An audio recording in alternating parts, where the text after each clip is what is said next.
Hey everyone, it's August 2nd, and this is one little bouquet of basil. This has been like the year of basil, apparently. It is everywhere. I'll show you a few of them. I'm going to hang these up upside down in the kitchen and let them dry. You can also use a dehydrator, but I really like the flavor more when they are hanging upside down. The oils from the stems come through the leaves, and then they're also not as brown as when you dehydrate them. So I'm gonna put this one in and save for later. So just a full update since we are about a month from the last one. Everything is very grown and healthy. These are the little gourmet potatoes. This was our patch of extras, including a bunch of flower seeds. So things are starting to go here.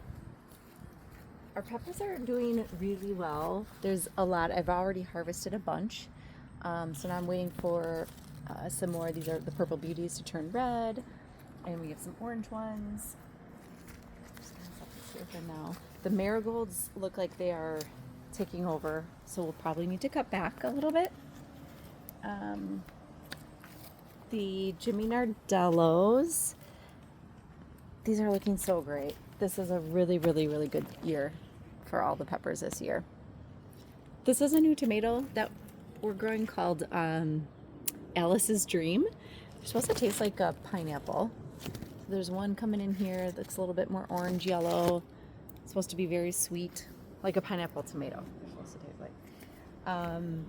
This was a Korean long, like a Roma style, that earlier videos didn't look healthy. And when I researched, like the leaves are supposed to be kind of wispy. So if you go back, like you can kind of see that they are kind of wispy. But I don't know, it doesn't look super great. Some of these already have end blossom rot. So we'll see what we get out of it. This is another variety that's new this year. It's called Hungarian Heart. These almost do look like they're a little heart shaped. But if you see the size and cluster here, there's another one, and we're going to show you how big those are.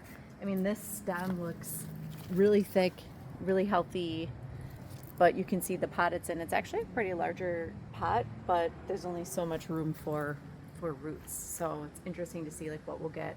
Lots of yield so far, or it's producing, but they're just really small. And then tomatoes are coming in everywhere. This is another one of the Alice's Dream. There's pineapple, Cherokee purple down here. I put this netting around it because our friends love to come and take them off and then leave them with one bite. So this one was this morning. I'm leaving it there in case they want to nibble on that. But some of the lower ones I have put these nets on. As you can see, like I have some pretty good tomatoes coming in here. This is a cherry 100, and just pointing this one out because typically these are like 8 or 9 feet tall, and you can also see that there's, I don't know, there's probably just some disease with leaves. Just doesn't look super healthy. It's given me a few tomatoes, but a little disappointed. This box is bottomless, so there is a lot of soil and opportunity for the roots to grow. Mushroom basket. These are always cool when they're coming in. Really great for sauce. Potatoes. So these are the white and blue potatoes. We probably have, I would say, maybe 2 or 3 more weeks before they really start to yellow and brown and fall over. And then you have to let them kind of cure in the ground for another couple weeks. So maybe September, these will be ready. And then red onions, I planted them very close together. I knew that they were going to be small, but I didn't mind because while I love the taste of onions, I don't love a lot of them. So I didn't mind having like some small ones to just kind of cut up and use up right away. So I harvested a few. They also need to be in like a warm, dry spot for a couple weeks. I just pulled them a week ago, so we need to let them kind of harden and let the paper skins develop. But there's more in here that are growing up. They'll get a little bigger. There's a lot of really beautiful tomatoes in here. You can see there's a, it's like the size of my hand. So these are like the 1 pounder. This is a Brandywine. You can tell by the tomato or the leaf. And then before I was mentioning the Hungarian heart in the ground, or in those containers. And this is another Hungarian heart, so you can see the difference, how big these are. There's one that's like ripening over here, but they look great. They're really big. And this was our new box, so it's brand new soil, and it was really amended nice with compost and other good treatments. And you can see these plants look really, really healthy, which will show you some of the other boxes that we didn't spend time amending, and you can kind of see that the plants look a little different. Okay. More purple beauties down here. It's been very hot, so we've had like some sunspots, some sun burning, but we'll let them go. Cherokee purple. They're coming in. Lettuce, for the most part, like I try to chop everything down. I have more growing downstairs under grow lights, so they will probably be ready to come out, I would say, by September 1st, and then we'll start working on the next round of like September, October lettuces. And then the zinnia patch looks great. There's definitely more pink than orange, but I'm going to take off some of these almost spent flowers and dry them to collect the seeds. So there are just a few here. You can tell some of them are pale. Okay. And then here's one of the basil plants. They are just a little out of control. I have not eaten them, and it's great to have like with your tomatoes. So we're hoping to just keep making them bushier. There are more basil plants here that are very good companion plants with peppers. I took off, you can see all of the stems here I just cut. And this was the bouquet that I was holding in the start of the video. They were up to here. So now they'll get a little bushier and I'll be able to dry some out. So again, you can see how tall and beautiful this box is of tomatoes. There are 6 plants in here. This box, we also amended all the soil. So we completely took everything out, put more nutrients in, put all of the soil back in, and these plants are also doing really well. And then I don't know if you can tell, but like how different these are, just not as full. They're not really producing as much. Some of the tomatoes are really small compared to some of those others. So we did not treat this soil as well as the others. It definitely makes a difference. And then since we're talking about that, this is the other Cherry 100, which typically this one is really fun to watch grow because this one is taller than the window. It's like 9 feet tall and it's not really doing anything. I'm very loyal to Baker Creek Seeds. That's where I buy all of my seeds, and they don't have a Cherry 100 varieties, so I usually buy these just from like a big box store, and that could be the difference because there was the one over there that I showed you that didn't look super healthy. So it could be the seeds, it could just be the soil, or the year that we're having. Cucumbers are not having the best year. The leaves are much smaller. So far I think I've had 10 that I've pulled off.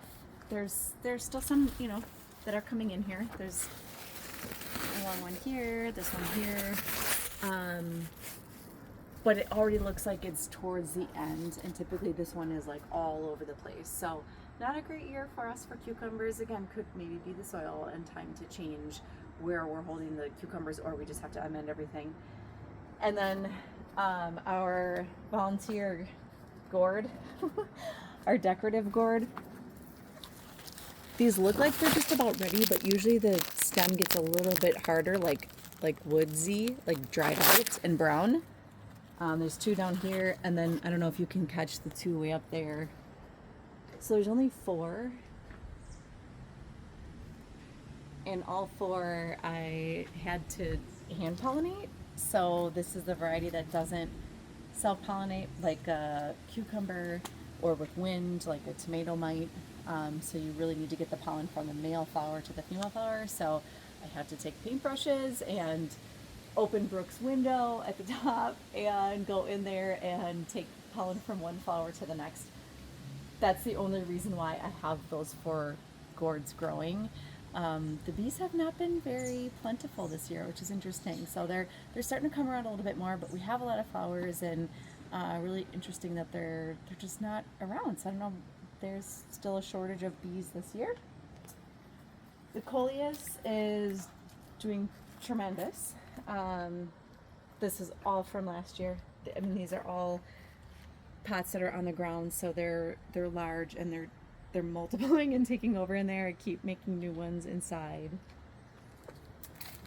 Oh, this is, in case anyone doesn't know what a powdery mildew is, this is from the squash plant, which is very likely.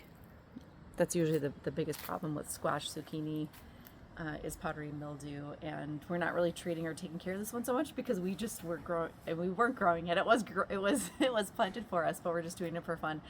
So I just go in and cut the leaves really close to the stem as they're looking like this, and again the fruit is already there. So just taking these off is just more for aesthetics at this point for us, for the squash. And then we have more of these purple cayenne that turn red once they're very ripe. Whoops, these are falling off. So we received rain the last 2 days. It's been very nice and very wet here.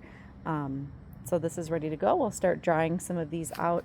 I like to dry them out and leave some that are whole in jars that we'll use for any recipes in the future, and you can get them all moist again. And the other thing I do with them is I just grind them up and use it for crushed red pepper, which is also helpful to keep all of the wonderful friends in the yard away because they don't like the smell of cayenne or crushed red pepper. Snapdragons are coming in too, so I've been seeding them. So you have to wait until the seed pods get dried out like this, and then it's kind of putsy, but just something fun to do. We'll see if we can do this here right away. Once you take off the top and they're dry, you get I'm not gonna get anything out. Tiny little seeds that look like black pepper. So this one isn't as dry. Sometimes you'll get a ton that come out, and if you just put them in a envelope, you can plant them all next year instead of buying seeds. Just throw those in. And beans. Thank you to my cameraman. So these are the pole beans that are growing up. I always think it's so pretty how they vine on everything, and I've mentioned this I think in every video that every time I grow these, I probably am just not feeding them or fertilizing, but I never get beans, and they're starting to finally flower, so maybe the flowers will pollinate and I'll get beans, but they're just here for prettiness, I guess. And that's about it. So we're very, very full. It's super beautiful, and August we'll start to really get all of our veggies in and start making all of the fun sauces and salsas and hydrating all the things for fall and winter. We'll see you next.